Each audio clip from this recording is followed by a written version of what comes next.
जय श्री कृष्ण। आज प्रारंभ करने जा रही हूँ श्रीमद् भगवद गीता का 11वां अध्याय विश्वरूप दर्शन योग। 10वें अध्याय के अंत में भगवान ने अर्जुन पर विशेष कृपा करके कहा कि संपूर्ण जगत अर्थात अनंत सृष्टियों के मेरे किसी एक अंश में सभी सृष्टियाँ व्याप्त हैं और वहाँ मैं तेरा सारथी बना बैठा हुआ तेरे घोड़ों की लगाम और चाबुक लेकर बैठा हूँ तथा तेरी आज्ञा का पालन कर रहा हूँ। तो जब सब विभूतियों और योग प्रभाव का महान आधार मैं तेरे सामने बैठा हूँ, तब तुझे अलग अलग विभूतियों को जानने की क्या आवश्यकता है। तब इस बात को सुनकर अर्जुन की दृष्टि भगवान की महान महती कृपा पर गई और वे बड़े आश्चर्य में डूब गए। उनके मन में यह इच्छा प्रबल हो उठी कि किस प्रकार वे भगवान के उस विश्व रूप का दर्शन करें जहाँ उनके एक अंश में समग्र सृष्टि व्याप्त है। तो इस अध्याय में अर्जुन ने भगवान से दिव्य दृष्टि प्राप्त करके भगवान के जिस विश्व रूप के दर्शन किए थे उसके वर्णन को पढ़ सुनकर भगवान के प्रभाव को मान लेने से भगवान के साथ योग संबंध का अनुभव हो जाता है। इसीलिए इस 11वें अध्याय का नाम विश्वरूप दर्शन योग रखा गया है। तो 11वां अध्याय आज प्रारंभ करने से पहले एक बार कुछ मुख्य विभूतियाँ जो पिछले अध्याय के अंत में हमने पढ़ी थी उन्हें दोहरा देते हैं। मैं सर्वहर्ता मृत्यु सबका मूल जो होंगे अभी, तेय वर्ग में मेधा क्षमा धृत कीर्ति सुध श्री वाक भी। हूँ साम में मैं बृहत साम वसंत ऋतुओं में कहा, मंग सिर महीनों बीच यानी मार्ग शीर्ष माह, गायत्री सुछंदों में महा। तेजस्वियों का तेज हूँ मैं और छलियों में जुआ। जय और निश्चय सत्व सारे सत्वशीलों का हुआ। मैं वृष्णियों में वासुदेव व पांडवों में पार्थ हूँ। मैं मुनिजनों में व्यास कवियों बीच शुक्र यथार्थ हूँ। मैं शासकों का दंड हूँ विजयी की सुनीति प्रधान हूँ मौन गुह्यों में सदा। जितने भी गूढ़ तत्व हैं उनमें सबसे गूढ़ मौन कहलाता है। तो हूँ मौन गुह्यों में सदा मैं ज्ञानियों का ज्ञान हूँ। इस भांति प्राणी मात्र का जो बीज है मैं हूँ सभी। मेरे बिना अर्जुन चराचर है नहीं कोई कभी। हे पार्थ, दिव्य विभूतियाँ मेरी अनंत अपार हैं। कुछ कह दिए दिग्दर्शनार्थ विभूति के विस्तार है। जो जो जगत में वस्तु शक्ति विभूति श्री संपन्न है, वे जान मेरे तेज के ही अंश से उत्पन्न है। विस्तार से क्या काम तुमको, जान लो यह सार है। इस एक मेरे अंश से व्यापा हुआ संसार है। और अब 11वें अध्याय का पहला श्लोक अर्जुन कह रहे हैं श्री भगवान से, मदनुग्रहाय परमं गुह्यम अध्यात्म संजितम यत्त्वयोक्तं वचस्तेन मोहोऽयं विगतो मम। यानी अर्जुन कहते हैं कि केवल मुझ पर कृपा करने के लिए आपने जो परम गोपनीय आध्यात्म विषयक वचन कहे हैं उससे मेरा यह मोह पूर्णतः नष्ट हो गया है।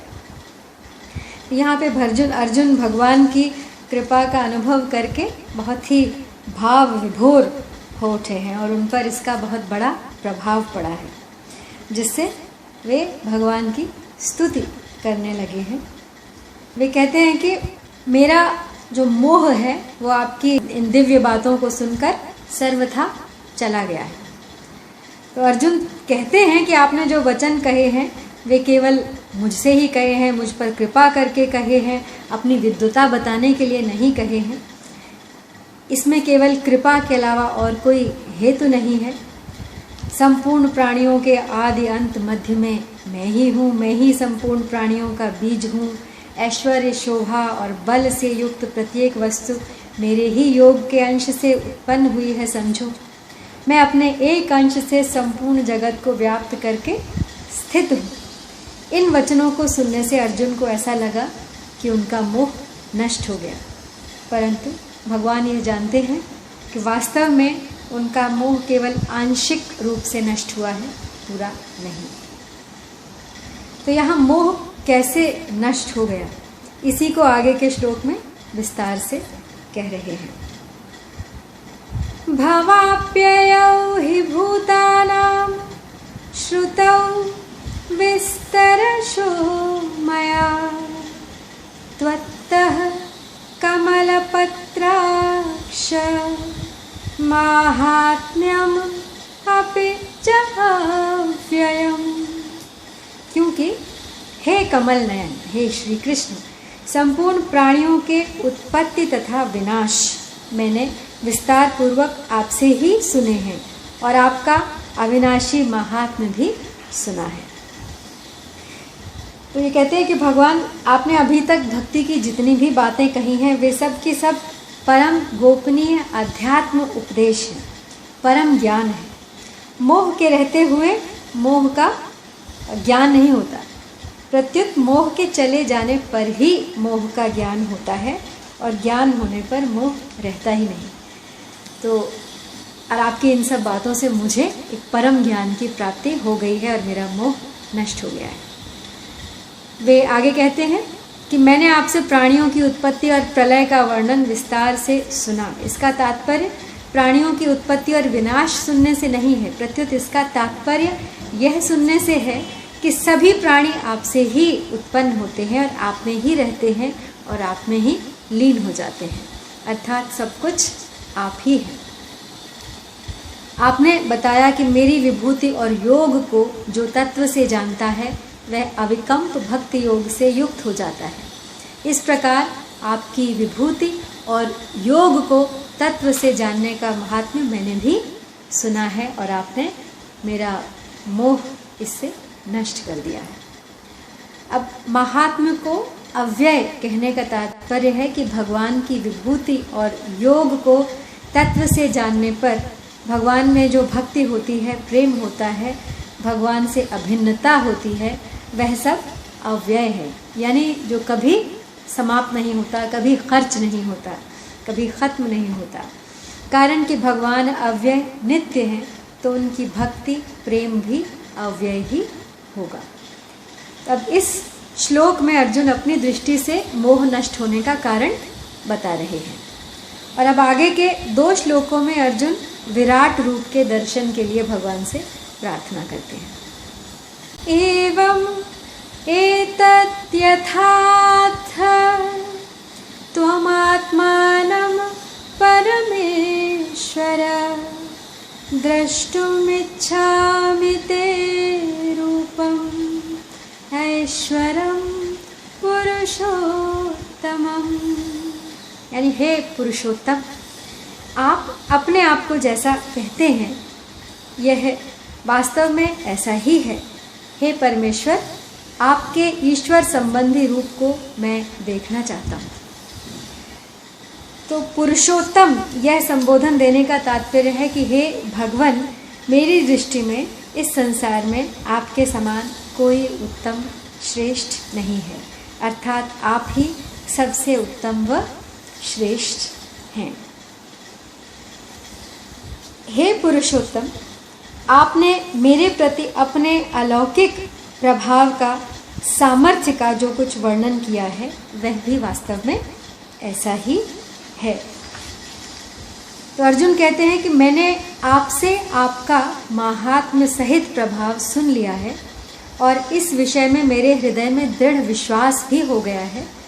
संपूर्ण संसार मेरे शरीर के एक अंश में है। इसे सुनकर मेरे मन में आपके उस रूप को देखने की उत्कट लालसा हो रही है। अब दूसरा भाव यहाँ पे यह भी है कि आप इतने विलक्षण और महान होते हुए भी मेरे साथ कितना स्नेह रखते हैं, कितनी आत्मीयता रखते हैं कि मैं जैसा कहता हूँ वैसा ही आप करते हैं। और जो कुछ पूछता हूँ आप उसका उत्तर देते हैं।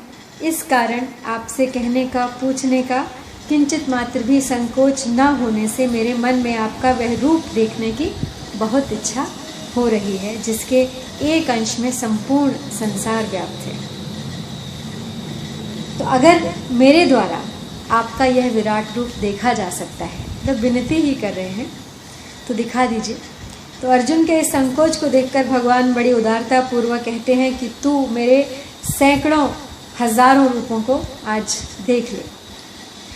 दूसरा भाव यहाँ पे यह भी है कि अर्जुन के रथ में एक जगह बैठे हुए भगवान ने यह कहा कि तू जो मेरे शरीर को देख रहा है, इसके किसी एक अंश में संपूर्ण जगत व्याप्त है। तात्पर्य है कि भगवान का छोटा सा शरीर है और उस छोटे से शरीर के किसी एक अंश में संपूर्ण जगत है। अतः उस एक अंश में स्थित रूप को मैं देखना चाहता हूँ। यही अर्जुन के रूपम एक रूप कहने का आशय मालूम देता है। अगला श्लोक है, मन्यसे यदि तत्शक्यं मया दृष्टुमिति प्रभो योगेश्वर ततो मे त्वं दर्शय आत्मानम् अव्ययम्। यानी हे प्रभु, मेरे द्वारा आपका वह ऐश्वर्य रूप देखा जा सकता है, ऐसा अगर आप मानते हैं तो हे योगेश्वर, आप अपने उस अविनाशी रूप को मुझे दिखा दीजिए। यहाँ पे योगेश्वर संबोधन देने का यह भाव मालूम देता है कि भक्ति योग, ज्ञान योग, कर्म योग, ध्यान योग, हठ योग, राज योग, लय योग, मंत्र योग आदि जितने भी योग हो सकते हैं, उन सब के आप मालिक हैं। आपकी अपनी इस अलौकिक योग शक्ति से वह विराट रूप आप मुझे दिखा दीजिए। तो परिशिष्ट भाव यहाँ यही है कि भगवान के विश्व रूप को अव्यय कहने से यह सिद्ध होता है कि संपूर्ण संसार भगवान का ही रूप है। अव्यय होने से इसका अत्यंत अभाव नहीं होता। वास्तव में परिवर्तनशील और अपरिवर्तनशील दोनों ही मिलकर भगवान का समग्र रूप बनता है। सद सच्चा हम अर्जुन, जड़ता केवल अपनी आसक्ति और अज्ञता के कारण ही प्रतीत होती है। तो अब पूर्व श्लोक में अर्जुन की नम्रता पूर्वक की हुई प्रार्थना को सुनकर अब भगवान अर्जुन को विश्व रूप देखने के लिए आज्ञा देते हैं। तो भगवान कहते हैं, पश्य मे पार्थ रूपाणि शतशतोऽथ सहस्रशः नानाविधानि दिव्यानि नानावर्णाकृतीनि च। यानी हे प्रथानंदन, अब मेरे अनेक तरह के और अनेक वर्णों, रंगों तथा आकृतियों वाले सैकड़ों हजारों अलौकिक रूपों को तू देख। अर्जुन को आज्ञा देते हैं। तो अर्जुन ने तो अपने को असमर्थ मानकर भगवान से अपना ऐश्वर्य रूप दिखाने की प्रार्थना की थी और उसको भगवान की इच्छा पर ही छोड़ दिया था। पर भगवान उसको सैकड़ों हजारों रूपों को देखने की बात कहते हैं। इससे सिद्ध होता है कि भगवान की इच्छा पर छोड़ने से साधक को जो लाभ होता है वह अपनी इच्छा से, अपनी बुद्धि से नहीं होता। कारण कि मनुष्य कितनी ही विद्याएं, कला, कौशल आदि सीख ले, कितने ही शास्त्र पढ़ ले, तो भी उसकी बुद्धि तुच्छ और सीमित ही रहती है। साधक में जितनी सरलता, निर्बलता, निराभिमानता का भाव होगा, उतना ही वह भगवान को जानेगा। अपना अभिमान करके साधक भगवान को जानने में आड़ ही लगाता है। वह जितना समझदार बनता है उतना ही बेसमझ रहता है। अपने को समझदार मानने से वह समझदारी का गुलाम हो जाता है। वह जितना निरभिमान होता है, समझदारी का अभिमान नहीं करता, उतना ही वह अधिक समझदार होता है।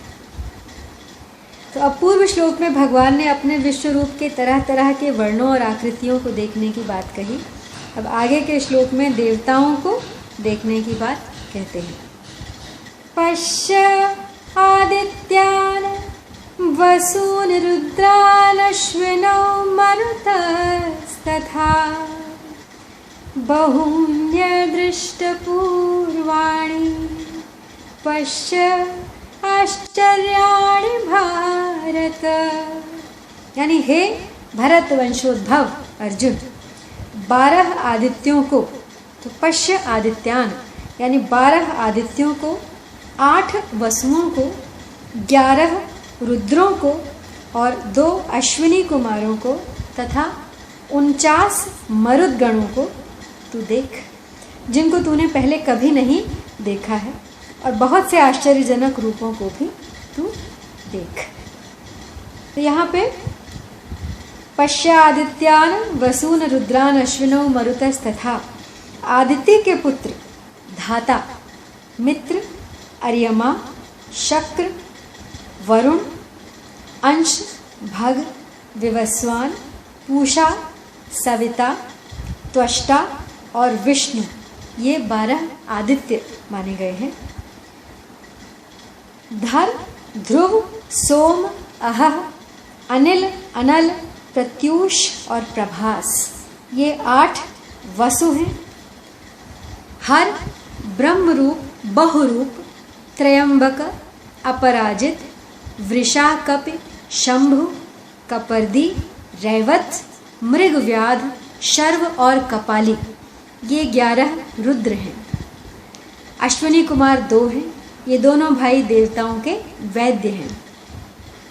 सत्व ज्योति आदित्य, सत्य ज्योति, तिर्यग ज्योति, सज्ज्योति, ज्योतिष्मान, हरित, ऋतजित, सत्यजित, सुषेण, सेनजित, सत्यमित्र, अभिमित्र, हरिमित्र, कृत, सत्य, ध्रुव, धर्ता, विधर्ता, विधारय, ध्वांत, धुनि, उग्र, भीम, अभयो, साक्षित, ईद्रिक, अन्याद्रिक, याद्रिक, प्रतिकृत, ऋक, समिति, संरंभ, ईद्रक्ष, पुरुष, अन्याद्रिक्ष, चेतस, समिता, समिद्रिक्ष, प्रतिद्रिक्ष, मरुति, सरत, देव, दिश, यजुः, अनुद्रिक, साम, मानुष और विष, ये 49 मरुत हैं।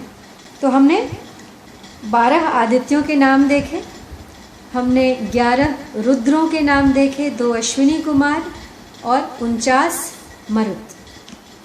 तो भगवान कहते हैं कि इन 12 आदित्य, 8 वसु, 11 रुद्र और 2 अश्विनी कुमार, ये 33 कोटि यानी 33 प्रकार के देवता संपूर्ण देवताओं में मुख्य हैं।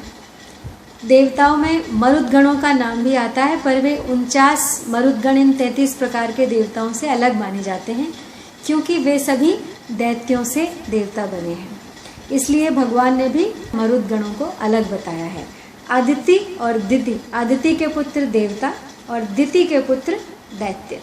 तो ये मरुदगण जो हैं वे सभी दैत्य माने जाते हैं 49।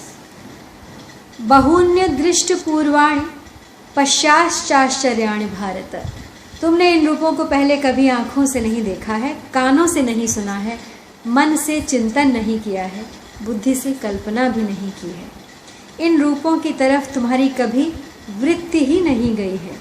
ऐसे बहुत से अदृष्ट पूर्व रूपों को तू अब प्रत्यक्ष देख ले। इन रूपों के देखते ही आश्चर्य होता है कि अहो, ऐसे भी भगवान के रूप हैं। ऐसे अद्भुत रूपों को तू देख।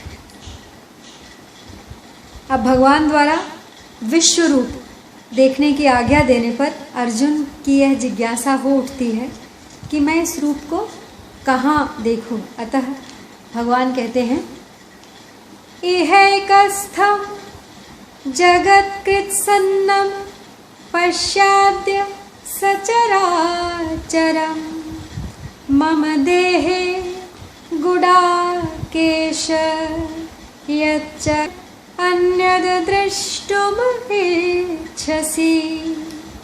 यानी हे नींद को जीतने वाले अर्जुन, मेरे इस शरीर के एक देश में, एक अंश में चराचर सहित संपूर्ण जगत को अभी देख ले। इसके सिवाय तू और भी जो कुछ देखना चाहता है वह भी देख ले। तो यहाँ पे गुडाकेश अर्जुन का एक नाम है। उन्हें निद्रा पर अधिकार प्राप्त है, इसीलिए गुडाकेश उन्हें कहा जाता है। तो यहाँ यह संबोधन देने का तात्पर्य है कि तू निरालस्य होकर सावधानी से मेरे विश्व रूप को देख। भगवान अपने शरीर के एक अंश में संपूर्ण जगत को देखने की आज्ञा देते हैं। इससे सिद्ध होता है कि भगवान श्री कृष्ण समग्र हैं और उनके एक अंश में संपूर्ण संसार है। रोम रोम प्रति लागे कोटि कोटि ब्रह्मांड, यह है भगवान प्रत्यक्ष दिखा रहे हैं। जब संपूर्ण संसार भगवान के किसी एक अंश में है तो फिर भगवान के सिवाय बाकी क्या रहा, सब कुछ भगवान ही हुए। इसलिए भगवान अर्जुन से कहते हैं कि तू जो कुछ भी देखना चाहता है वह सब तू मेरे विराट रूप में देख सकता है। अर्जुन युद्ध का परिणाम देखना चाहते थे, जिसको उन्होंने विराट रूप में ही देख लिया। तो यहाँ पे भगवान के शरीर में जब सब बातें वर्तमान थी, अर्थात जो भी बातें भूतकाल में बीत गई हैं और जो भविष्य में होने वाली हैं, वे सब बातें भगवान के शरीर में वर्तमान थी। इसलिए भगवान कहते हैं कि तू और जो कुछ भी देखना चाहता है देख ले। तो अर्जुन और क्या देखना चाहते थे? उनके मन में जो संदेह था कि युद्ध में हमारी जीत होगी या कौरवों की, इसीलिए भगवान कहते हैं कि तू वो भी आज मेरे इस विराट रूप में देख ले। उनको एक देश में देखने का अर्थ है कि तू जहाँ भी दृष्टि डालेगा वहीं तेरे को अनंत ब्रह्मांड दिखाई देगा। तू मनुष्य, देवता, यक्ष, राक्षस, भूत, पशु, पक्षी आदि चलने फिरने वाले जंगम और वृक्ष, लता, घास, पौधा आदि स्थावर तथा पृथ्वी, पहाड़, रेत आदि जड़ सहित संपूर्ण जगत को अद्य यानी अभी इसी क्षण देख लेगा, बिना क्षण मात्र की भी देरी किए हुए। तो भगवान ने 3 श्लोकों में 4 बार पश्य पद से अपना रूप देखने के लिए आज्ञा दी कि तू देख, पश्य। इसके अनुसार ही अर्जुन आंखें फाड़ फाड़ कर देखते हैं और देखना चाहते भी हैं, परंतु अर्जुन को कुछ भी नहीं दिखाई देता। इसलिए अब भगवान आगे के श्लोक में अर्जुन को न दिखने का कारण बताते हुए उनको दिव्य चक्षु देकर विश्व रूप देखने की आज्ञा देते हैं। लेकिन आज यहीं समाप्त करती हूँ, इससे आगे प्रारंभ करूँगी कल। तब तक के लिए आपसे विदा। जय श्री कृष्ण।